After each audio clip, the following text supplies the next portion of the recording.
ថ្ងៃនេះយើងនឹងរៀនអំពីការប្រើប្រាស់កំសៀវទឹកអគ្គិសនីឲ្យបានត្រឹមត្រូវ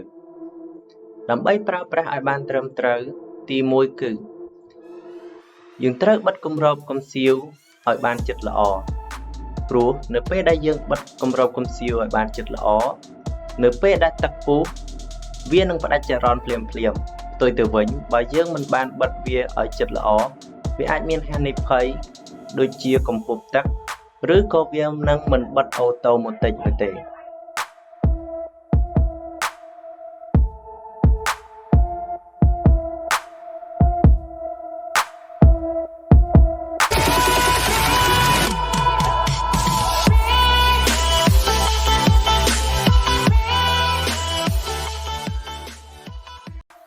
ហេសួស្តីអ្នកទាំងអស់គ្នាថ្ងៃនេះខ្ញុំមានរបស់មួយយ៉ាងដើម្បីណែនាំបងប្អូនទាំងអស់គ្នាអំពីការប្រើប្រាស់របស់វាឲ្យបានត្រឹមត្រូវអូខេ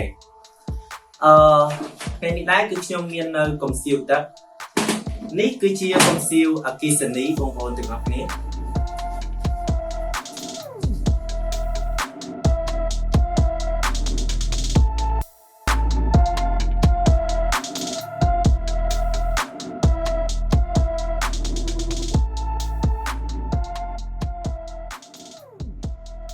នេះគឺជាកំសៀវអគ្គិសនី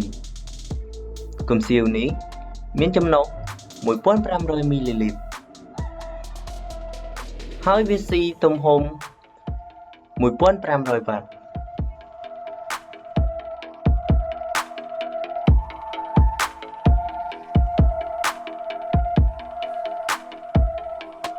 ថ្ងៃនេះយើងនឹងរៀនអំពីការប្រើប្រាស់កំសៀវទឹកអគ្គិសនីឲ្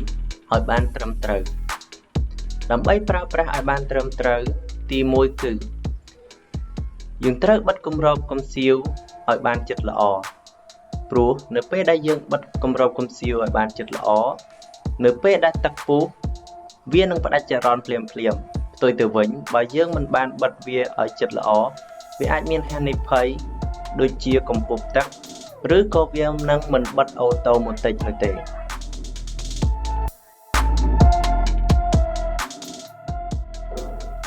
មួយវិញទៀតចំពោះដូចនៅលើកំសៀវអគ្គិសនី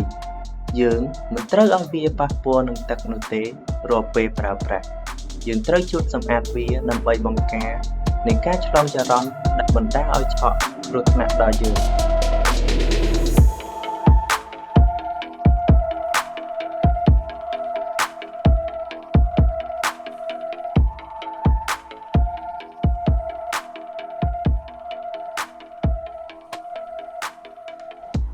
ចំពោះបាតកំសៀវខាងក្រោមនេះក៏យើងមិនត្រូវឲ្យវាប៉ះពាល់នឹងទឹកដែរព្រោះវាអាចនឹងឆ្លងចរន្តអគ្គិសនីបណ្ដាលឲ្យឆក់ប៉ះពាល់ដល់យើង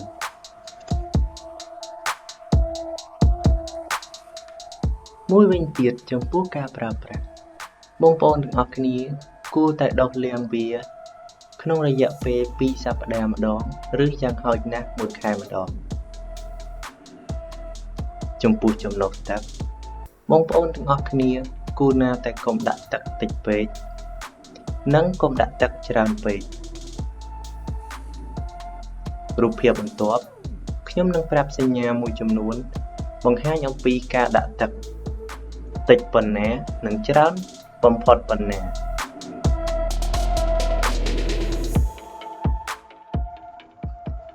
នៅខាងក្នុងកំសៀវអគ្គិសនីគឺមានអក្សរពីរទី1គឺម៉ាកមានន័យថាច្រើនបំផុតអញ្ចឹងគឺយើងអាចដាក់ទឹកច្រើនបំផុតគឺត្រឹមអក្សរម៉ាកនេះគឺមិនឲ្យហួសវានោះទេចំណែកឯទី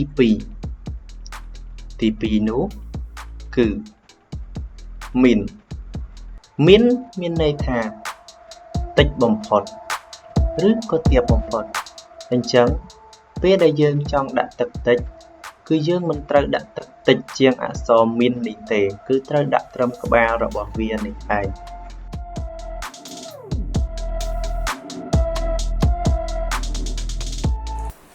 អូខេបងប្អូនទាំងអស់គ្នាបន្ទាប់ពីបានទស្សនារួចមកហើយនៃការណែនាំអំពីរបៀបប្រើប្រាស់កំសៀវទឹកអគ្គិសនីមួយនេះខ្ញុំសង្ឃឹមថាបងប្អូននឹងទទួលបានហើយនឹងប្រើប្រាស់វាត្រឹមត្រូវទៅតាមការកំណត់អូខេ ហើយមួយវិញទៀតចំពោះតម្លៃរបស់វាគឺដោយសារតែខ្ញុំបានទិញវាដូចជាខ្ទង់2 ទៅ 3 ខែអ្នកទាំងអស់គ្នាដើម្បីយកមកតេស្តនេះហើយខ្ញុំក៏ភ្លេចកត់នៅតម្លៃរបស់វាអញ្ចឹងគឺខ្ញុំភ្លេចតម្លៃរបស់វាបាត់ហើយអញ្ចឹងបងប្អូនណាដែលដឹងអំពីតម្លៃរបស់កំសៀវទឹកនេះសូមជួយ comment នៅខាងក្រោមវីដេអូនេះដើម្បីឲ្យបងប្អូនយើងទស្សនាក្រោយគាត់បានដឹងពីតម្លៃផងបងប្អូនទាំងអស់គ្នាអញ្ចឹងខ្ញុំសង្ឃឹមថាវីដេអូនេះនឹងជាចំណេះដឹងខ្លីមួយទៅដល់បងប្អូនទាំងអស់គ្នាជំនួយដល់ការប្រើប្រាស់ឲ្យបានត្រឹមត្រូវនិងបង្ការនៃហានិភ័យផ្សេងដល់បងប្អូនទាំងអស់គ្នាអញ្ចឹងជាចុងក្រោយខ្ញុំសូមអរគុណបងប្អូនទាំងអស់គ្នាចំពោះការតាមដានទស្សនាតាំងពីដើមរហូតដល់ចប់បាយបាយ